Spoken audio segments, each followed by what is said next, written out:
Oui, il est tard, je l'ai. Oui, 23h49 précisément.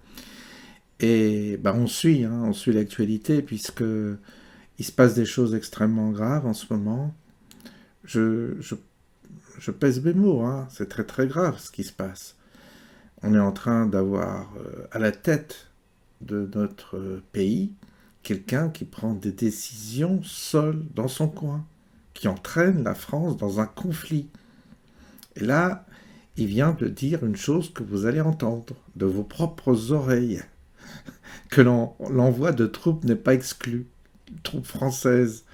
Donc vous allez avoir des soldats français, et là ils recrutent en ce moment, qui vont mourir. Qui vont mourir pour, pour quoi? Pour un régime archi corrompu.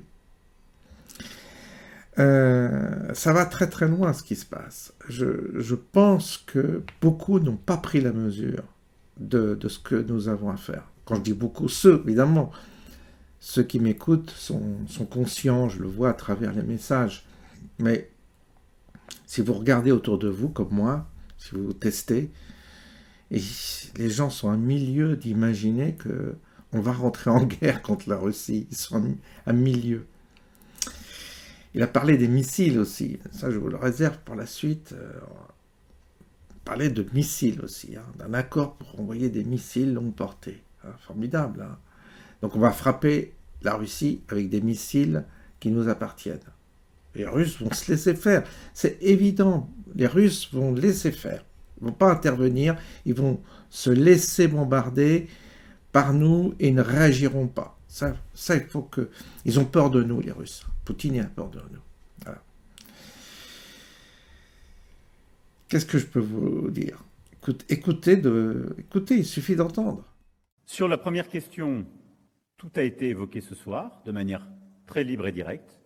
Il n'y a pas de consensus aujourd'hui pour envoyer de manière officielle, assumée et endossée des troupes au sol, mais en dynamique, rien ne doit être exclu. Nous ferons tout ce qu'il faut pour que la Russie ne puisse pas gagner cette guerre. Je le dis ici avec à la fois détermination, mais aussi avec l'humilité collective que nous devons avoir quand on regarde les 2 années qui viennent de s'écouler. Beaucoup de gens qui disent « jamais, jamais aujourd'hui » étaient les mêmes qui disaient « jamais, jamais des tanks », « jamais, jamais des avions »,« jamais, jamais des missiles de longue portée »,« jamais, jamais ceci » il y a 2 ans. Je vous rappelle qu'il y a 2 ans, beaucoup autour de cette table disaient « nous allons proposer des sacs de couchage et des casques ». Et aujourd'hui disent « il faut faire plus vite et plus fort pour avoir des missiles et des tanks ». Ayons l'humilité de constater qu'on a souvent eu 6 à 12 mois de retard. C'était l'objectif de la discussion de ce soir. Donc tout est possible, si c'est utile, pour atteindre notre objectif.